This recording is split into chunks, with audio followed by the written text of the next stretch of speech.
प्रिय छात्रों, जैसा कि इस पाठ के पिछले लेसन में हम लोगों ने देखा है कि सीताराम जी के बच्चे सीताराम जी के पास से हट करके गौरी के पास जाकर बैठ जाते हैं, क्योंकि उन्हें अपने पिताजी के प्रति कुछ शिकायत भी करनी है। तो जैसा कि पिछले पाठ में हम लोगों ने देखा है, तो आगे देखते हैं कि किस प्रकार से वे बच्चे गौरी के पास दौड़कर चले जाते हैं और जाने के बाद किस तरह की शिकायत करते हैं। छोटे ने कहा, बाबू हमें कभी खिलौने नहीं ले देते। कहने का मतलब कि सीताराम जी उन बच्चों के लिए कभी खिलौने खरीद कर नहीं लाते हैं। बड़े ने कहा, मिठाई भी तो कभी नहीं खिलाते, मिठाई भी कभी नहीं खिलाते हैं।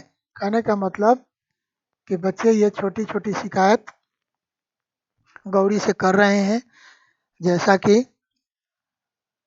बच्चों ने गौरी से पूछा था, तुम हमारी माँ हो? तो गौरी ने हाँ कह दिया था।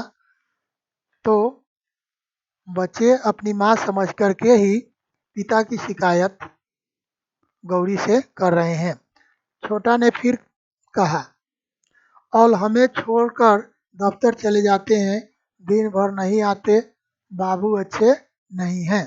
कहने का मतलब यह हुआ, उसने कहा कि और हम लोगों को घर पर छोड़ करके दफ्तर चले जाते हैं और दिन भर आते भी नहीं हैं, पिताजी अच्छे नहीं हैं।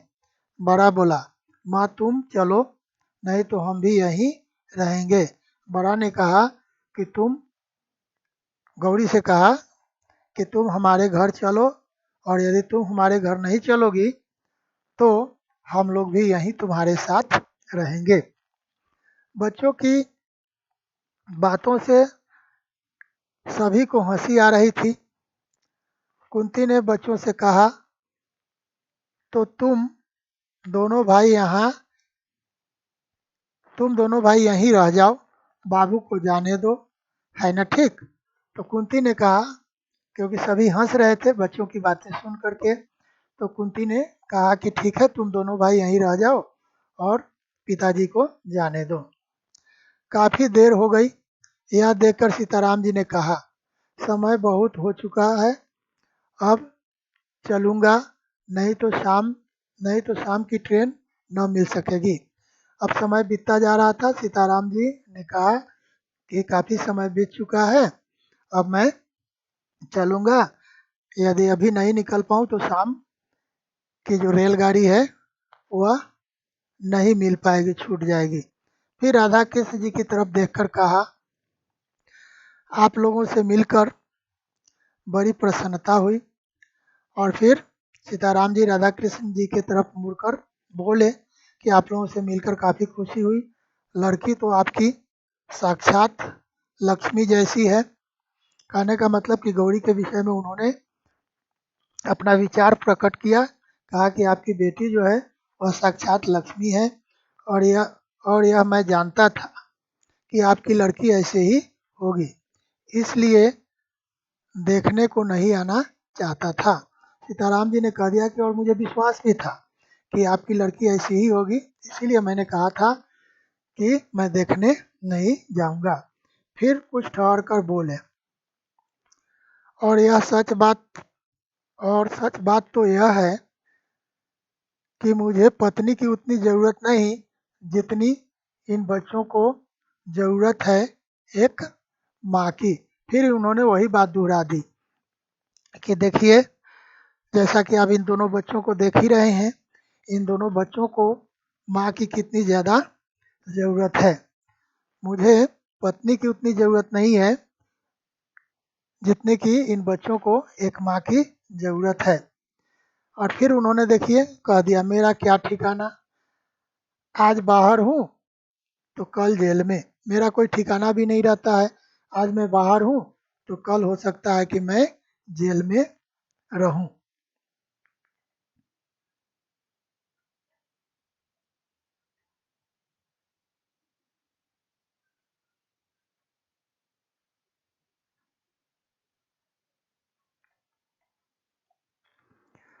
मेरे बाद इनकी देख रेख करने वाला कोई नहीं रहता। कहने का मतलब है कि जब मैं घर पर रहता हूँ तो देख रेख कर पाता हूँ, लेकिन मेरा कोई ठिकाना नहीं, मैं अभी बाहर हूँ, हो सकता है तो कब जेल चला जाऊँ यह कोई नहीं कह सकता। इसलिए इन बच्चों की देखरेख करने के लिए घर पर किसी न किसी का होना ज़रूरी है। इसीलिए मैं विवाह करना चाहता हूँ। यही सोच समझकर विवाह को तैयार हो सका, अन्यथा इस उम्र में विवाह कहकर वे स्वयं हंस पड़े। उन्होंने कहा कि बस यही सोचकर इन बच्चों की देखरेख करने के लिए घर में कोई हो जाए, यही सोच कर के मैं विवाह करने के लिए तैयार हुआ, नहीं तो इस अन्यथा मतलब नहीं तो इस उम्र में कोई विवाह करता है, और कहकर खुद हंस पड़े। राधा कृष्ण जी ने मन ही मन सोचा, तो मेरी लड़की इनके बच्चों की धाय बनकर जाएगी। राधा कृष्ण जी मन ही मन सोचे, इसका मतलब यह है कि मेरी बेटी इनके घर में इनके बच्चों की देखरेख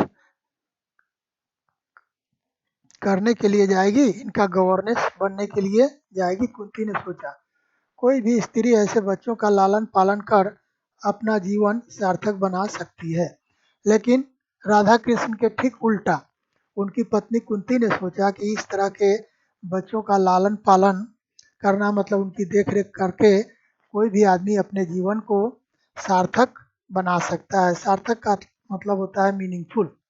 सार्थक का मतलब होता है मीनिंगफुल। गौरी ने मन ही मन इस महापुरुष के चरणों में प्रणाम किया और बच्चों की ओर ममता भरी दृष्टि से देखा, जैसे एक दृष्टि कह रही थी कि किसी विलासी युवक की पत्नी बनने के बजाय मैं इन भोले भाले बच्चों की माँ बनना पसंद करूँगी। और गौरी ने मन ही मन, क्योंकि सीताराम जी जो देशभक्त थे, स्वतंत्रता आंदोलन के लिए उस समय कांग्रेस स्वतंत्रता आंदोलन में जमकर भाग ले रही थी, बढ़ चढ़ के हिस्सा ले रही थी, और उसी कांग्रेस पार्टी के दफ्तर में ये सेक्रेटरी थे। ये भी स्वतंत्रता आंदोलन में बढ़ चढ़ कर भाग लेते थे, स्वदेशी आंदोलन को बढ़ावा देते थे। तो गौरी के मन में इनके प्रति श्रद्धा, रिस्पेक्ट जाग गई, और गौरी ने मन ही मन इनके चरणों में प्रणाम किया और बच्चों की तरफ ममता भरी दृष्टि से देखकर और अपने ही मन में कहा कि किसी युवक नौजवान की पत्नी बनने से अच्छा तो मेरे लिए होगा इन भोले भाले बच्चों की माँ बनना। सीताराम जी को जाने के लिए प्रस्तुत देख मतलब तैयार देख बच्चे फिर गौरी से लिपट गए।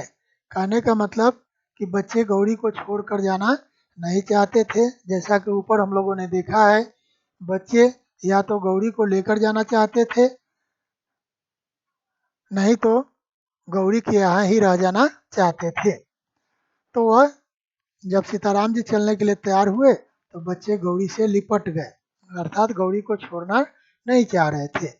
यदि राधा कृष्ण जी झूठ ही सही एक बार भी कहते कि बच्चों को यहीं छोड़ जाओ, तो सीताराम जी बच्चों को यहीं पर छोड़कर निश्चिंत होकर चले जाते।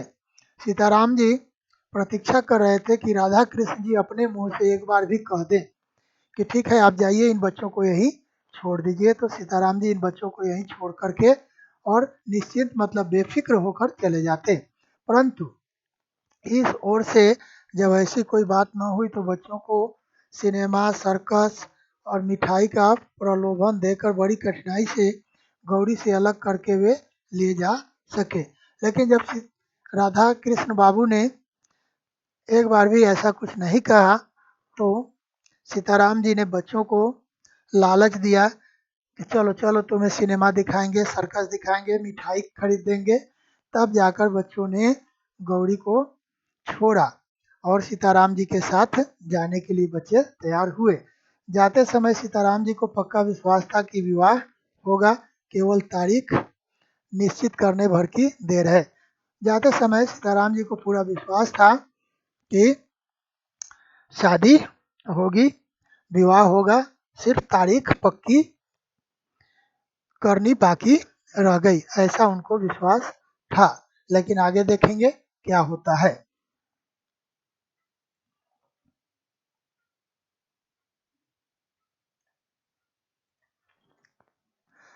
सीताराम जी उस पत्र की प्रतीक्षा में थे जिसमें विवाह की निश्चित तारीख लिख कर आने वाली थी।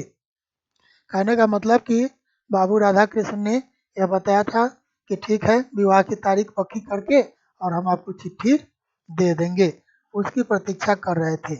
देश की परिस्थिति, कहने का मतलब जो स्वतंत्रता आंदोलन चल रहा था उसकी स्थिति, गवर्नमेंट का रुख, जो उस समय ब्रिटिश गवर्नमेंट की जो ब्रिटिश गवर्नमेंट का जो रुख था, तौर तरीका था, और महात्मा जी के वक्तव्यों को पढ़कर वे जानते थे कि निकट भविष्य में फिर सत्याग्रह संग्राम छिड़ने वाला है। तो उस समय की जो परिस्थिति थी, जो ब्रिटिश गवर्नमेंट का रुख था और महात्मा गांधी जी का जो स्टेटमेंट होता था, उसको पढ़ करके सीताराम जी को लगता था कि निकट भविष्य में, नियर फ्यूचर में फिर सत्याग्रह संग्राम, सत्याग्रह आंदोलन छिड़ने वाला है।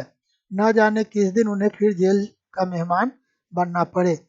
तो कोई गारंटी नहीं है कि किस दिन फिर सीताराम जी को जेल जाना पड़ जाए।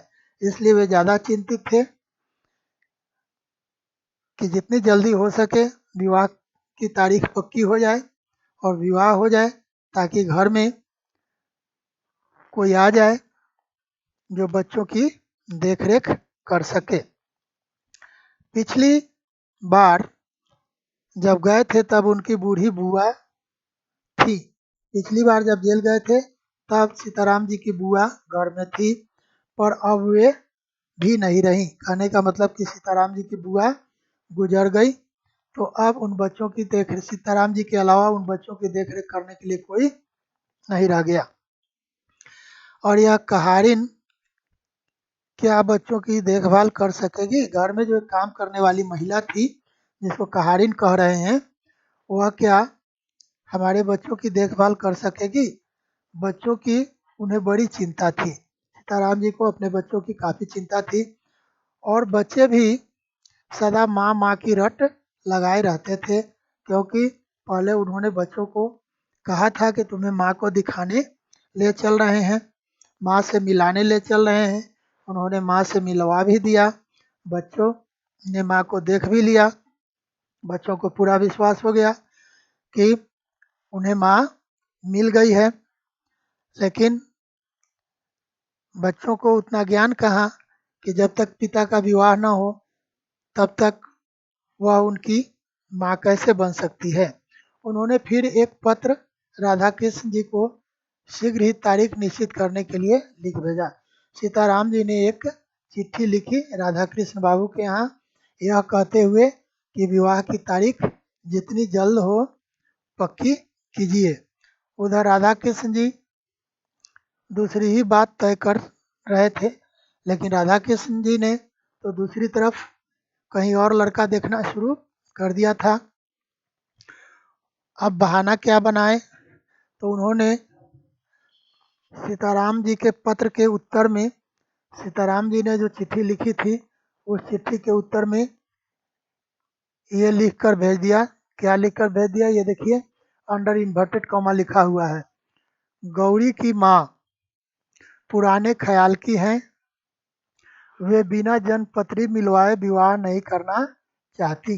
कहने का मतलब कि उन्होंने बहाना बना दिया कि गौरी की जो माँ है वह ज़रा पुराने ख्याल की है, वह चाहती है कि लड़का और लड़की दोनों कि जन्म पत्री कुंडली मिला ली जाए।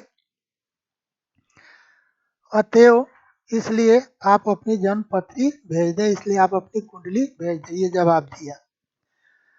पत्र पढ़ने के साथ ही सीताराम जी को यह समझने में देरी न लगी कि यह विवाह न करने का बहाना मात्र है, किंतु फिर भी उन्होंने जन्मपत्री भेज दी।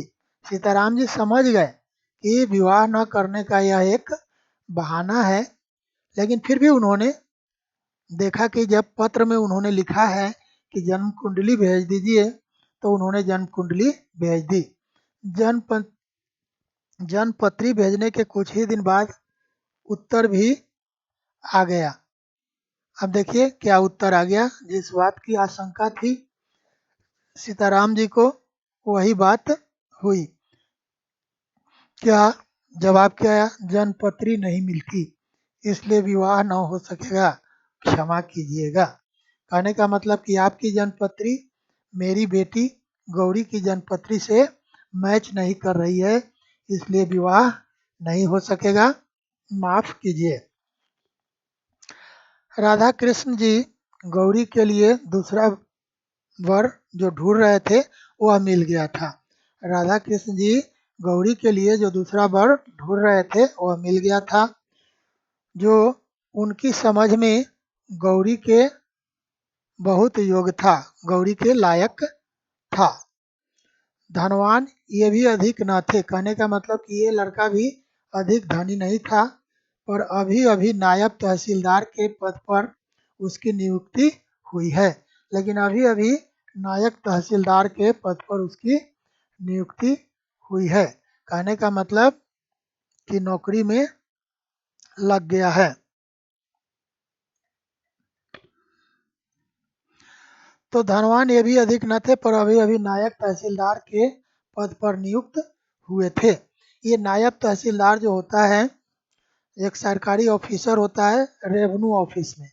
रेवेन्यू ऑफिस में एक सरकारी ऑफिसर होता है, और उस ऑफिसर का जो असिस्टेंट होता है उसको नायब तहसीलदार बोलते हैं। तो इसको याद रखिएगा कि यह पोस्ट होता क्या है। ये जो नायब है, नायब तहसीलदार, ये रेवेन्यू ऑफिस में जो ऑफिसर होता है उसका ये असिस्टेंट होता है। तो उस पद पर वह लड़का नियुक्त हुआ था फिलहाल। आगे और भी उन्नति की आशा थी, कहने का मतलब कि उसका और प्रमोशन होने की आशा थी। बीए पास थे वह लड़का, बीए पास था, ग्रेजुएट था। देखने में अधिक सुंदर न थे, ये भी देखने में अधिक सुंदर नहीं था। बदशक्ल भी नहीं कहे जा सकते, बदशक्ल का मतलब होता है बदसूरत, बदसूरत भी नहीं कहा जा सकता। देखने में उतना सुंदर नहीं था तो बदसूरत भी नहीं था। पर पुरुषों की भी कहीं सुंदरता देखी जाती है, कहने का मतलब कि मर्दों की सुंदरता नहीं देखी जाती है, सुंदरता तो सिर्फ औरतों की देखी जाती है, ऐसा मानना है बाबू राधा कृष्ण का, मेरा नहीं। उम्र कुछ अधिक न थी, यही 24-25 साल। कहने का मतलब कि कहाँ सीताराम जी 35-36 साल के थे और यह लड़का 24-25 साल का ही है, और नौकरी भी सरकारी करता है। सीताराम जी कांग्रेस के दफ्तर में सेक्रेटरी थे, जो वह सरकारी नौकरी नहीं कही जा सकती, लेकिन यह लड़का सरकारी नौकरी कर रहा है, वो भी ब्रिटिश गवर्नमेंट के अंदर में। उम्र 24-25 साल है, नायब तहसीलदार का पोस्ट है। तो यह राधा कृष्ण जी को बहुत ही सूटेबल लगा, गौरी के लायक लगा। लेने देने का झगड़ा यहाँ भी न था, कहने का मतलब यहाँ भी तिलक दहेज की बात नहीं थी, जो देंगे वो लेगा, नहीं देंगे तो कोई बात नहीं है।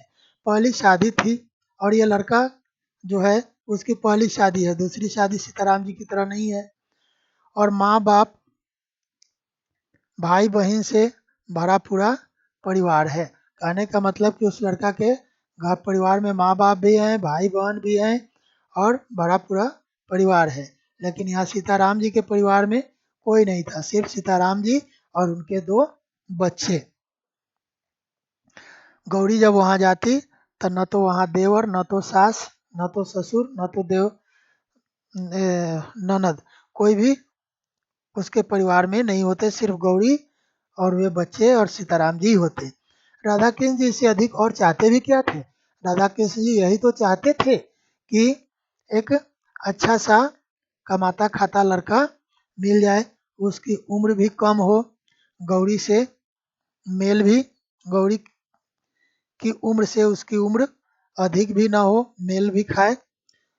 तो ईश्वर को उन्होंने कोटिशः धन्यवाद दिए। कोटिशः का मतलब होता है, खास में तो होता है करोड़ों, लेकिन अब यहाँ 100 करोड़ बार धन्यवाद कौन बोलने जाएगा, तो इसका अर्थ कोटिशः का लेता है हम लोग बार बार, है ना, या अनेक बार कह लीजिए। नहीं तो कोटिशः का तो मतलब होता है करोड़ों। जिसकी कृपा से ऐसा वर उन्हें गौरी के लिए मिल गया था, तो भगवान की कृपा से गौरी के लिए उनको ऐसा वर मिला, इसलिए उन्होंने भगवान को बहुत धन्यवाद दिया। विवाह की तारीख भी पक्की कर दी। विवाह आगामी आषाढ़ में निश्चित हुआ। ये आषाढ़ जो है हिंदी महीना का नाम है। साल का हिंदी महीना के पहला साल जो होता है वो होली खेलने के दिन से शुरू होता है।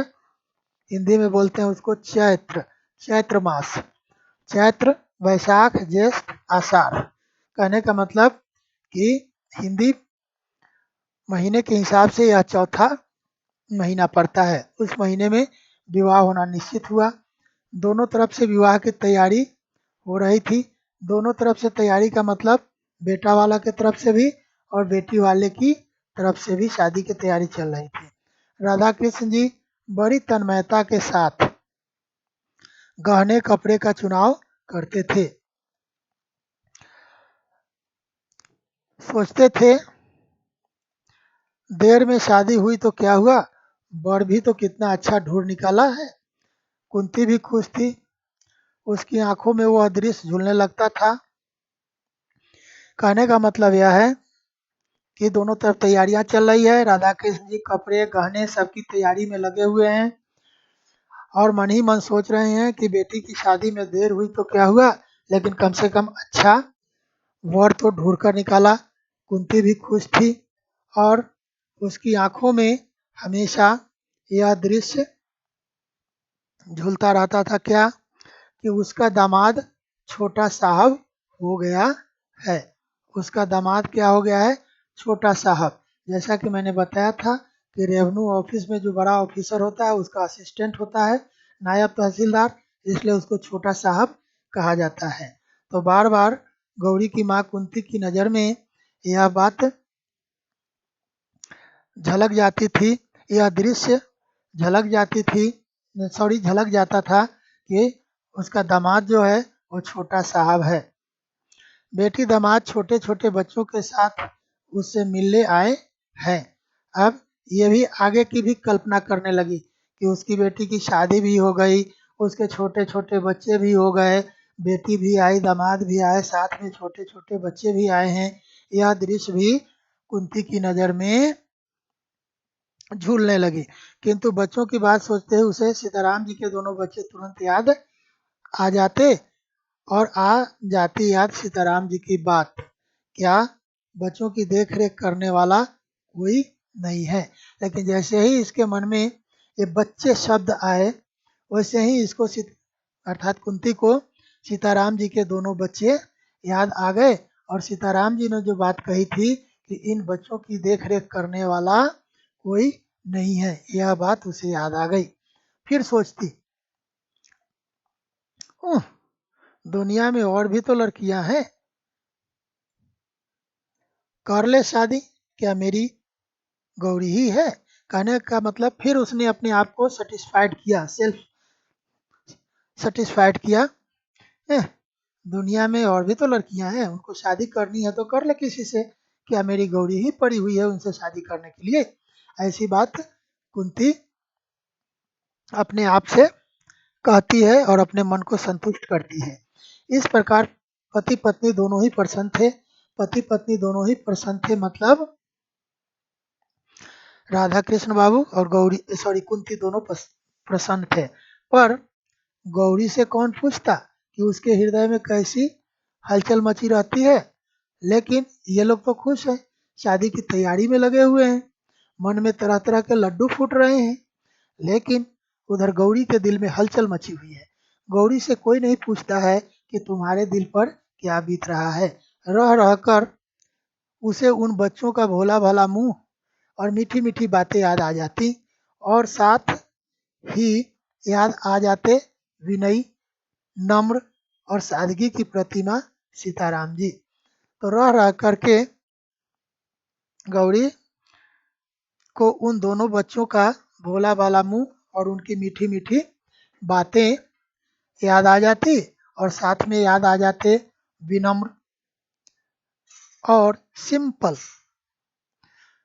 सीताराम जी। इतने पोलाइट और इतने सिंपल सीताराम जी, उनकी याद गौरी को आ जाती। उनकी याद आते ही श्रद्धा से गौरी का माथा अपने आप ही झुक जाता। जैसे ही सीताराम जी की याद गौरी को आती, सीताराम जी के रेस्पेक्ट में गौरी का सिर झुक जाता। देशभक्त त्यागी वीरों के लिए उसके हृदय में बड़ा सम्मान था। कहने का मतलब कि देशभक्तों के प्रति और देश के प्रति त्याग रखने की भावना जो सीताराम जी में थी, इस तरह के लोगों के प्रति सिर्फ सीताराम जी ही नहीं कहिए, जो भी देशभक्त हो, देश की भक्ति करता हो, देश के प्रति त्याग करने की भावना रखता हो, वैसे व्यक्ति के प्रति गौरी के मन में सम्मान था। सीताराम जी ने भी तो वीर बनकर देश के लिए अपने जीवन का उत्सर्ग कर दिया है। यहाँ ये देखिएगा, ये उत्सर्ग लिखा हुआ है। उत्सर्ग का मतलब होता है बलिदान। उत्सर्ग का मतलब क्या होता है? बलिदान। तो यहाँ पर बताया गया है कि सीताराम जी भी तो वीर ही हैं, जो देश के लिए, देश की स्वतंत्रता के लिए अपने जीवन का बलिदान कर दिया। नहीं तो बीए पास करने के बाद क्या प्रयत्न करने पर उन्हें भी नायब तहसीलदारी नहीं मिल जाती। कहने का मतलब है कि बीए पास तो ये भी है, तो बीए पास करने के बाद यदि ये भी चाहते तो क्या इनको नायब तहसीलदार की नौकरी नहीं मिलती? इन्हें भी मिल जाती। मिलती क्यों नहीं? पर सीताराम जी सरकार की गुलामी करना पसंद करते तब ना। लेकिन सीताराम जी ब्रिटिश गवर्नमेंट की गुलामी करना पसंद करते तब ना नायब तहसीलदार की नौकरी मिलती। लेकिन उन्होंने ब्रिटिश गवर्नमेंट की, ब्रिटिश सरकार की गुलामी करना पसंद नहीं की। दूसरी ओर थे उनके होने वाले वर। दूसरी ओर थे उनके अर्थात गौरी के होने वाले वर नायब तहसीलदार साहब, जिन्हें अपने आराम, अपनी ऐश के लिए ब्रिटिश गवर्नमेंट के जरा से इंगित मतलब इशारा, यहाँ ये इंगित लिखा हुआ है। इंगित का मतलब होता है इशारा, है ना। तो इसको देख लीजिएगा, इंगित का मतलब होता है इशारा, है ना। तो ब्रिटिश गवर्नमेंट के इशारा मात्र से क्या करने के लिए? निरीह देशवासियों के गले पर छुरी फेरने में जरा भी संकोच या हिचक नहीं। कहने का मतलब यह है कि एक तरफ सीताराम जी थे, दूसरी तरफ गौरी के होने वाले नायब तहसीलदार पति।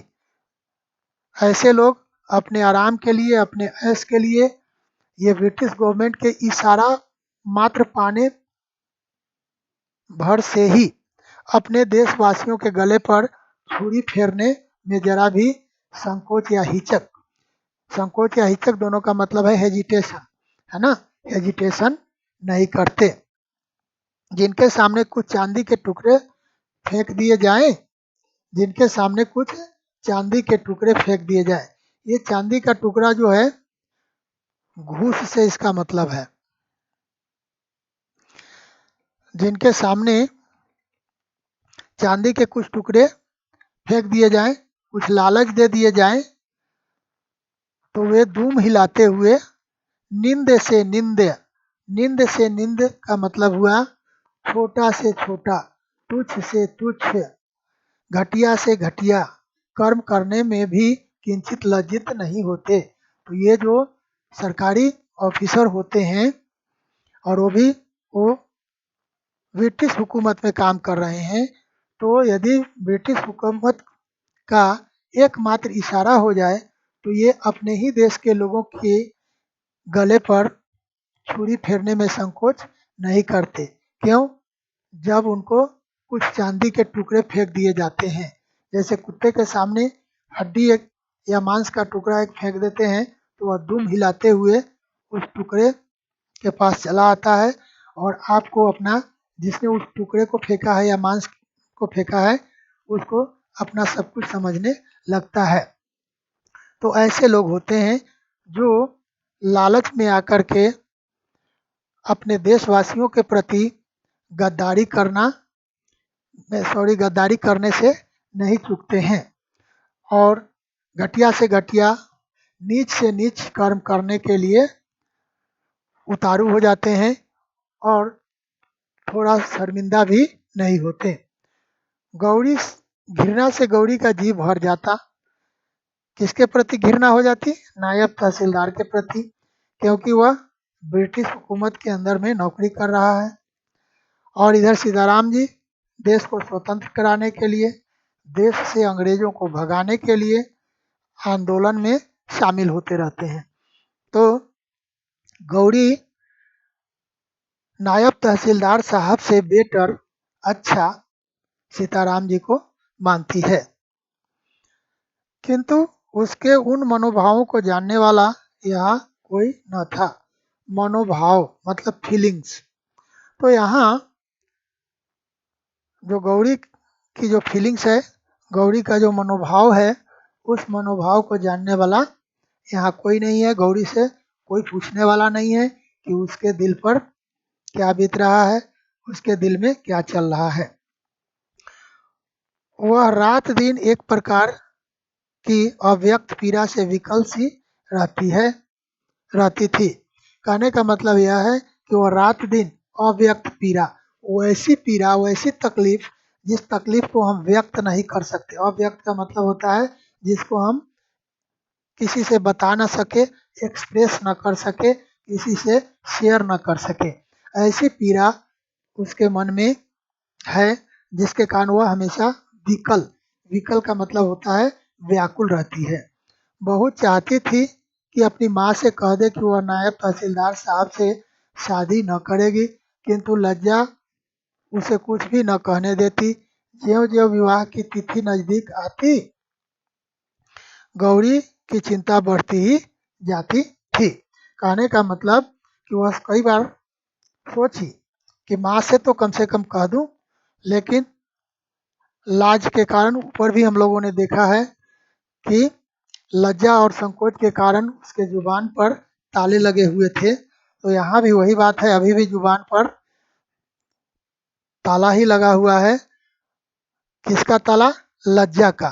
लाज के मारे वह अपनी माँ से भी नहीं कह पाती है और जैसे जैसे विवाह की तारीख नज़दीक आती है, गौरी की चिंता बढ़ती जाती है। आप कहेंगे कि चिंता क्यों बढ़ती जाती है? चिंता इसलिए बढ़ती जाती है क्योंकि वह सीताराम जी को सम्मान करती है और उन दोनों छोटे बच्चों को प्यार करती है। तो वह चाहती है कि वह एक देशभक्त की पत्नी बने और उन दो छोटे छोटे प्यारे बच्चों की माँ बने जो अभी अनाथ हैं, जिनकी देख रेख करने वाला कोई नहीं है। विवाह की निश्चित तारीख से 15 दिन पहले एक दिन एकाएक तार आया। तार टेलीग्राम पहले के ज़माने में आता था, उसको तार बोलते हैं। किसके यहाँ से तार आया? नायब तहसीलदार साहब के यहाँ से। क्या तार में लिखा था? नायब तहसीलदार साहब के पिताजी का देहांत हो गया। नायब तहसीलदार साहब के पिताजी मर गए। इस मृत्यु के कारण विवाह साल भर के लिए टाल दिया गया। तो ऐसा होता है कि जब घर में कोई मर जाता है और अपना जिसके साथ खून का रिश्ता हो, तो उस घर में फिर कोई मांगलिक कार्यक्रम, जब इस तरह से कोई श्राद्ध का कार्यक्रम उस घर में होता है, तो साल भर तक उस घर में कोई मांगलिक कार्यक्रम शुभ काम नहीं होता है। तो विवाह को शुभ काम माना गया और श्राद्ध को अशुभ काम, तो जिसके कारण शादी 1 साल के लिए टाल दिया गया। गौरी के माता पिता बड़े दुखी हुए क्योंकि सारी तैयारी हो चुकी थी, लेकिन गौरी के सिर पर से जैसे चिंता का बोझ उठ गया और गौरी बहुत खुश हुई। तो इस वीडियो में इतना ही। आशा करता हूँ आप लोगों को समझ में आ जाएगा। वीडियो लंबा होता जा रहा है, 36 मिनट पार कर गया है, इसलिए जल्दी ही मैं इसको समाप्त कर रहा हूँ। ध्यान से पढ़िएगा, समझिएगा, आसान है, समझ में आ जाएगा। धन्यवाद।